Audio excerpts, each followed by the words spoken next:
Quand je pense à la vie, franchement, il y a moyen d'aimer ça et il y a moyen de détester ça. Vraiment, je te jure, oh là là, on est arrivé. Des fois, c'est une affaire de survie.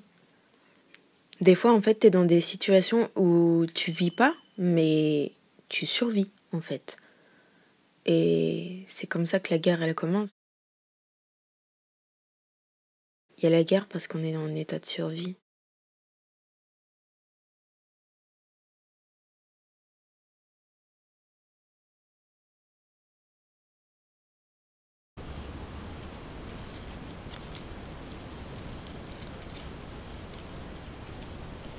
Et puis, il y a vivre. Enfin, il y a vivre, il y a, tu vois, tu regardes. Je pense que vivre, c'est penser, c'est sentir. Surtout sentir, tu vois, sentir avec tous tes sens et pas seulement tes 5 sens, parce que il y a aussi le sens de l'équilibre, le sens, l'empathie.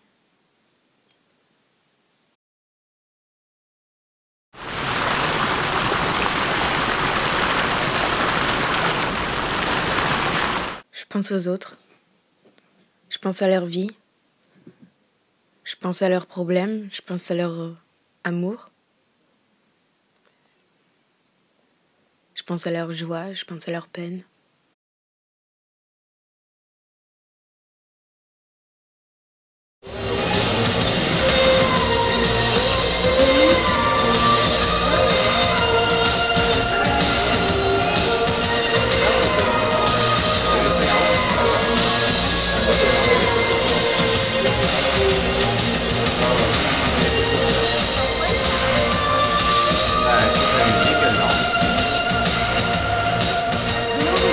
En survie, c'est tuer ou être tué.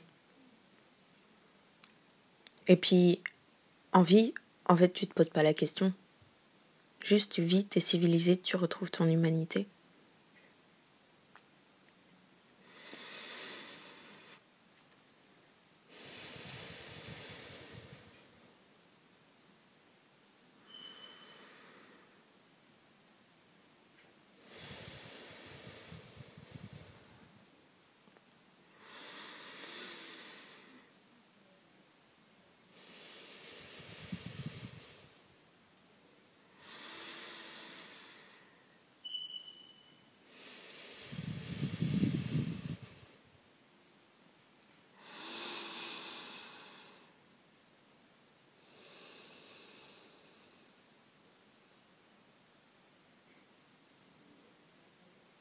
Je pense à toutes les choses qui me rendent anxieuse, je pense à toutes les choses qui me font peur. Et j'essaye de dépasser mes peurs. Et en fait, c'est complexe.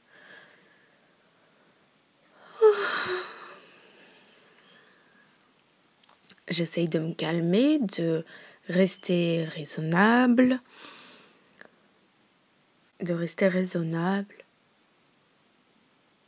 D'aller de l'avant, de lâcher prise, de laisser aller et de dire au revoir.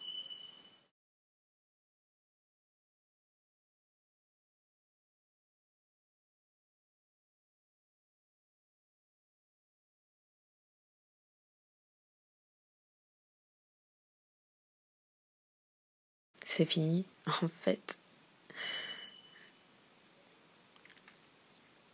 Je lâche tout, je lâche prise et je me détache.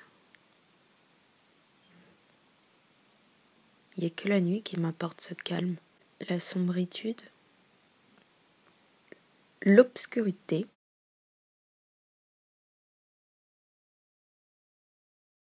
à la fois il me calme.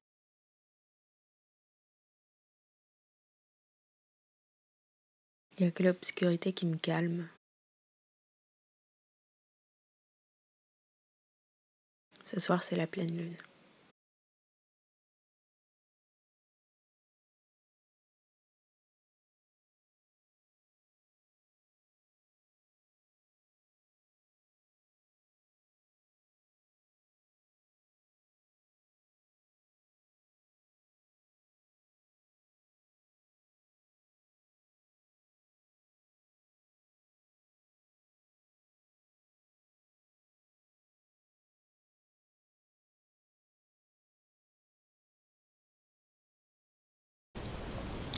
J'arrive plus à respirer, j'ai un poids sur la poitrine.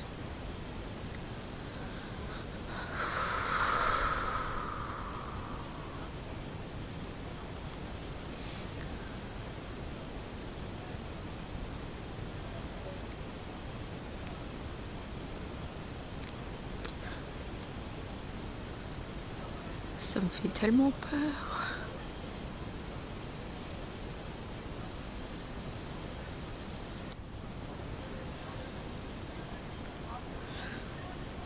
J'arrive pas à pleurer tellement j'ai la haine.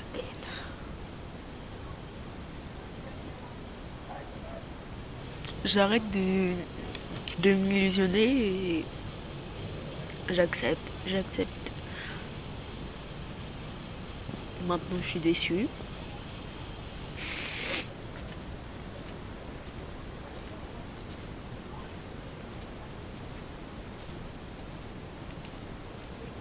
Mon environnement, il m'affecte beaucoup parce que je suis fragile, parce que je suis sensible.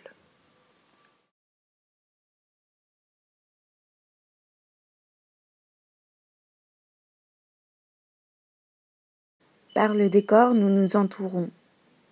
De celui-ci, nous révélons nos activités humaines. Il est en effet un acte purement humain de créer et agencer l'environnement. Avec l'esthétique et le confort, on personnalise la nature, on magnifie, on prépare à l'usage, au nécessaire. On essentialise. On s'accompagne de gris-gris. Le gris-gris, décoratif, charge inutilement l'existence, mais il rassure, il sécurise, il concrétise des croyances. Le gris-gris artificiel déguise l'état. Il moyennise habilement des expressions. Il sert l'art, la façon d'être, d'agir. Les peintures artificielles évoquent une existence antérieure. Avec ces traces, l'historicité est à l'origine d'état. Sans, on est orphelin et voué à la présentification.